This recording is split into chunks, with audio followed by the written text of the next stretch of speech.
You see, Yomi, this guy was a proper sharp guy.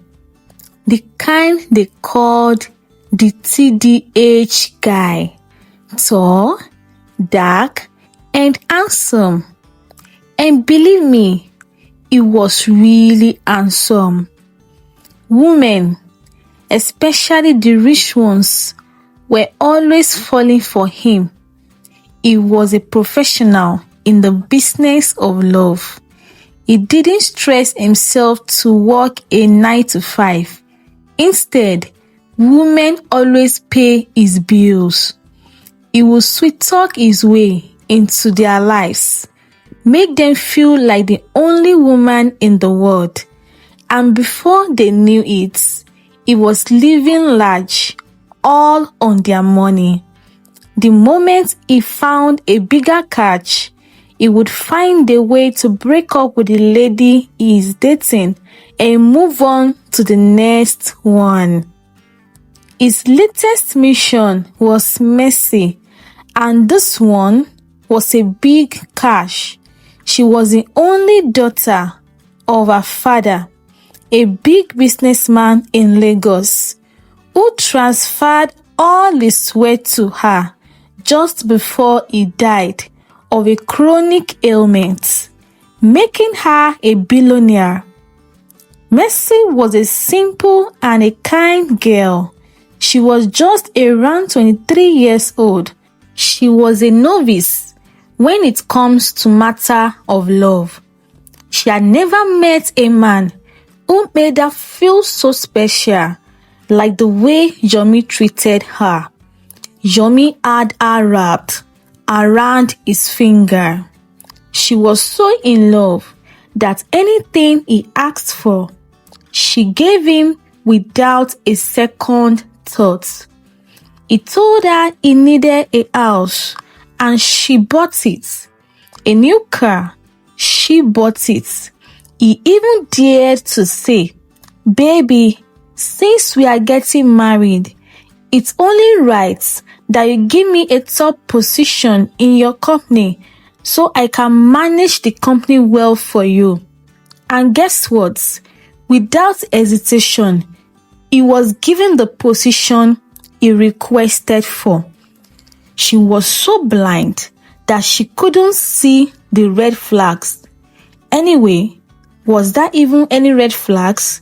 Yomi was so good to her. Her friends warned her about this guy severally. On one occasion, her best friend, Amaka, tried to warn her. "Messi, this guy is moving too fast. You just met him and he's already asking for a new house, providing his needs. Isn't it his responsibility as a man to do that for you? Why is it vice versa? I'm suspecting this guy. He must be a gold digger." Messi replied her with a smile, "You are just jealous, my friend. Yomi is a different kind of man. He sees me for who I am, not just my money. He pampers and cared for me so much, and he made me feel like a woman. This is the least I can do for him to appreciate him." She was convinced that she had found the one, and she was always gushing about how perfect he was. Yomi played the part of the perfect boyfriend. He would call her my queen, hold her hand in public, and even visited her mom to show her that he is really serious with the relationship. Even though Messi was not sensitive enough to notice that Yomi had never introduced her to any of his family members, he was really a master actor. But behind all the romance, he was just calculating his next move. Yomi, the master planner. Messi, thinking her life was a Nollywood movie with a happy ending, did not notice a thing. The moment Yomi heard that Messi was pregnant, he knew that a baby would tie her to him for good and make her even more willing to give him everything. Yomi had no plans for a wedding. He had no intention of being a father or a husband. He only wanted her money. When it was time for him to strike and disappear for good, he began to make huge withdrawals from the company accounts, withdrawing huge amounts back to back. The company's accountant, a man who had worked for Messi's father for years and loved Messi like his own daughter, noticed the suspicious transfers. He was so worried, so he went to see Messi. "Madam, these transactions are not normal," he said, showing Messi the figures. "The money is disappearing too fast, and I'm worried about the company. Your father's legacy must not be destroyed." But Messi, who was so sure of Yomi's love and loyalty, just waved him off. "Leave him, please. He is my husband-to-be. I am sure he has a reasonable reason for it. He is only trying to secure our future." The accountant, seeing that look in her eyes, knew he could no longer convince her. Meanwhile, Yomi was busy gathering enough money to disappear and start a new life in another state. He sold the fancy new car she bought for him and even put the house on sale, all without her knowledge. One sunny afternoon, Messi decided to pay Yomi a visit after calling him on phone for several days without picking up. She got to the gates and found a gateman. "Good afternoon, madam," he said. "Is Mr. Yomi inside?" She asked. "Madam, there is nobody called Mr. Yomi here. My oga's name na Oga Kelechi. This house has been sold to him." It was as if Messi did not hear him well. "I said I'm looking for Mr. Yomi, a very tall, dark man. This is his house. He stays here." The gateman replied, "Madam, make I no vex for you. My oga's name na Kelechi. No Mr. Yomi here. My oga bought this house like 2 weeks ago. So Mr. Yomi is not here." "No, this cannot be," she said. She started calling his phone, but it was not reachable. She tried for weeks, but the call was not going through. She could not believe that Yomi would leave her alone. This really hit Messi so hard. She could not eat. She isolated herself. Whenever her friends comes to visit, she would ignore them. She truly loved Yomi, and the betrayal was too much to handle. One day, Amaka came to see her when she heard of what happened to her. "Messi, I told you. I warned you severally about this guy. To me, my spirit was not connecting to him. Everything don't just seem right. I warned you severally." But Messi could not utter a word. She was just looking at her, speechless. This really affected her pregnancy, and she lost her baby due to the rise in her blood pressure.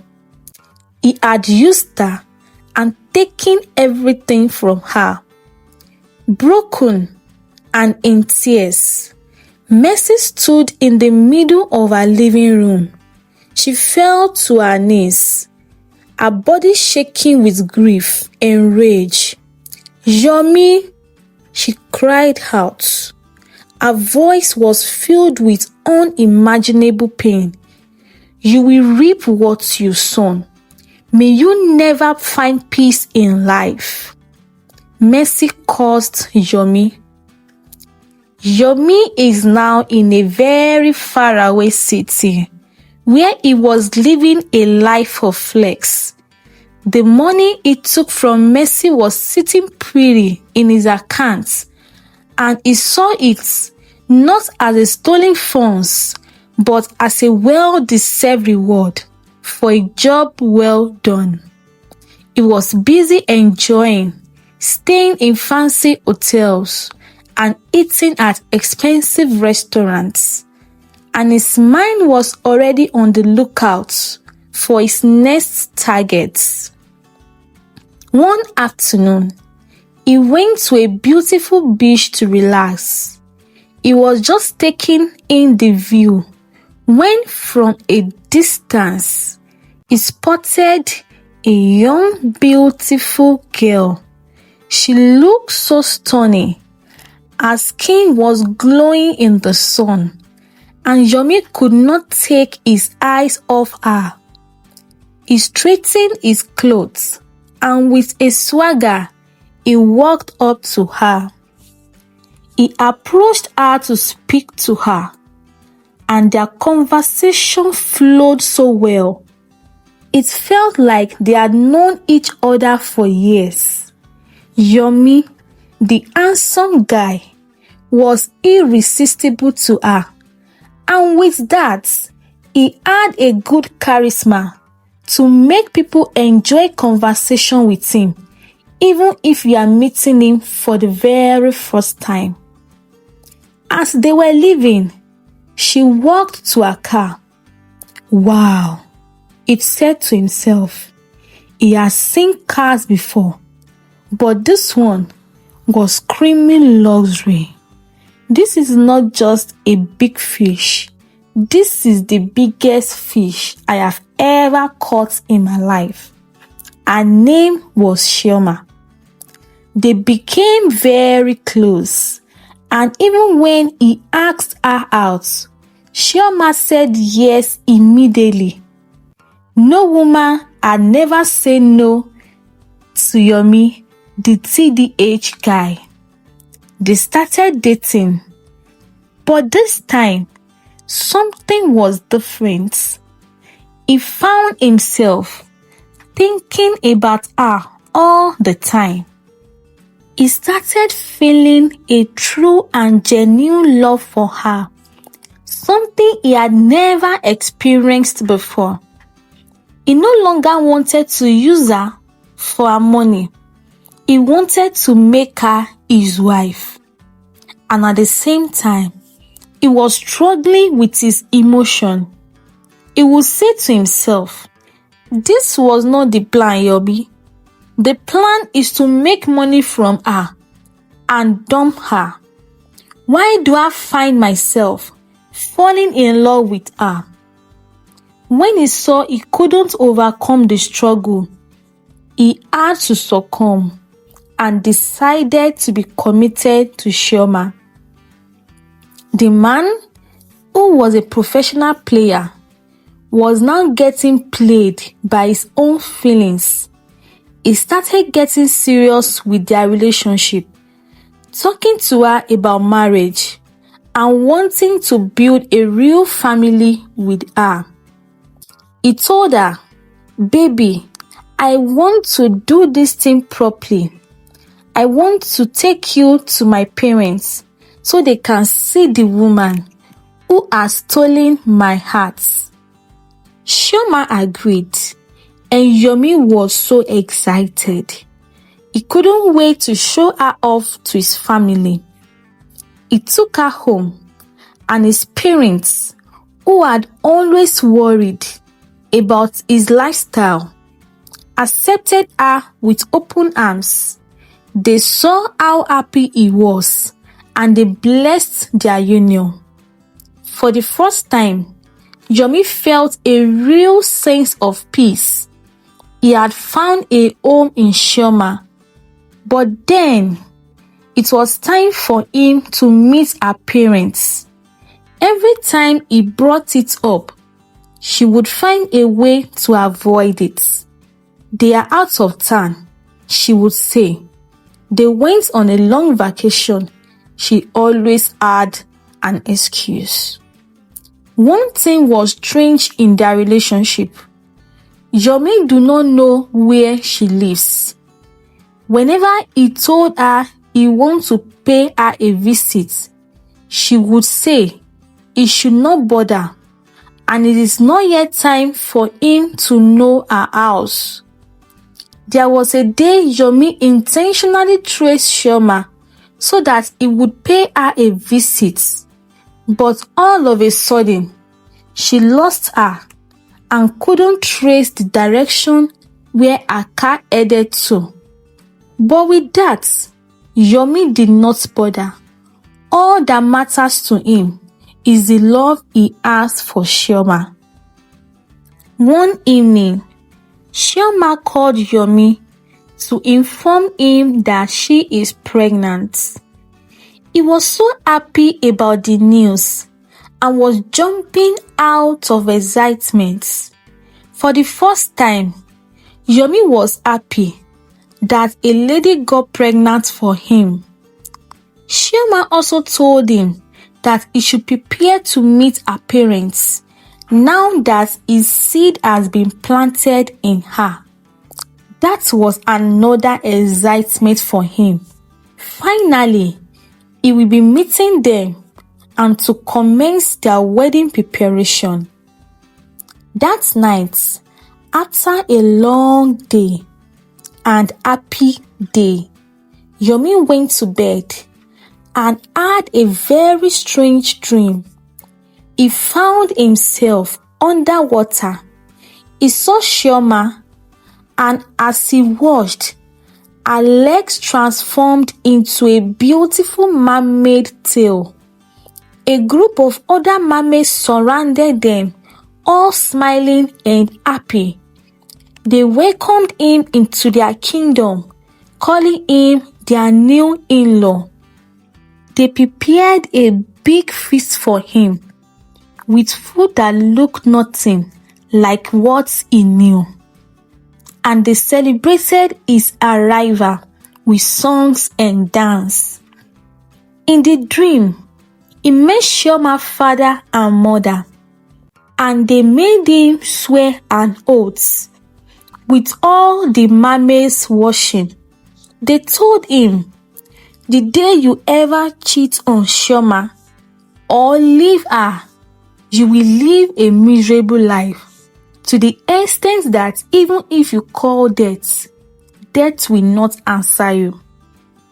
Yomi, in his dream states, was so excited that he swore the oath without thinking twice. He promised never to leave or betray Chioma. Then he woke up, sweating profusely. The dream felt so real that he was shivering with fear. God forbid! He cried out, his voice filled with panic. The next morning, he packed his bags in a rush to escape. His hands were shaking as he threw his clothes into the suitcase. He just wanted to run away. He traveled to the next city just to hide there. As he closed his eyes to take a nap, he slept off. He dreamt that he was swimming in the underwater, and there was scary sound humming around him. By the time he woke up, he found himself lying by the seashore. People gathered around him to take his pictures. He was so ashamed, and at the same time, he was confused. The last thing he remembered was that he was sleeping on the bed. How did he got to the seashore? He looked up and saw Chioma smiling at him. Prepare for the wedding, my love. We are getting married. You did not need any more warnings. He took a taxi home. His mind was so full of confusion and fear. He sat in his living room, sweating, even with the AC on. What have I gotten myself into? Chioma is not an ordinary lady. Who would believe me? My friends would think that I'm mad. As he was in the sitting room thinking, he saw water from nowhere rushing into his house without rain. He had to run out of the house, and as he was running, he saw Chioma again. Prepare for the wedding, my love. Your seed has been planted in me, and you remember you took an oath never to leave me. Yomi replied with shaky voice, Okay, I will. She told Yomi to return home, and the water would have dried up. In the night, Yomi had another dream. He was wearing a beautiful suit, standing like a groom at a ceremony. He looked up and he saw Chioma, the mermaid, and all the other mermaids were gathered for their wedding. The whole underwater kingdom was celebrating. The mermaids sang beautiful songs, and they told him, You now have a connection to the spirit world. He and Chioma exchanged vows, and the feeling of a spiritual bond was so real. He woke up with his body drenched in sweat, but this time, the horror was not just in his memory.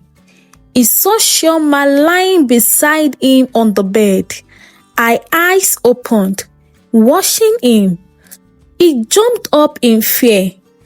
How did you get here? Have you forgotten? We are now married. You are mine forever. Chioma replied him. From that day on, Yomi became a prisoner. He would pack his bags and travel to another city, thinking he could escape. But Chioma would appear wherever he went. He would check into a new hotel, and she would simply appear in his room, whispering, You are mine forever. Yomi thought to himself one day, Is it not better to die than to be in this bondage? So, he decided to take his life. He drank substance, but he discovered he was still active. Then Chioma appeared to him saying, You are going nowhere. You are mine forever. He was stuck with a mermaid, a spiritual wife, who was always there, whether he saw her or not. Chioma appeared and disappeared in his house whenever she wanted. Yomi could not escape. He was single physically, but married spiritually. He dared not to try another woman. He knew it would lead him into serious trouble. Yomi had all the money and wealth he had ever desired, but he had no peace. His life became a nightmare. He had finally reaped what he had sown. The man who had caused so many women pain, who had taken their money and their peace. He had all the riches in the world, but he was the poorest man alive, trapped in a life that was no longer his own. We've come to the end of the story. We hope you enjoyed watching this. Don't forget to subscribe to Tales by Timmy Stories to get amazing stories from us. See you next time. Bye.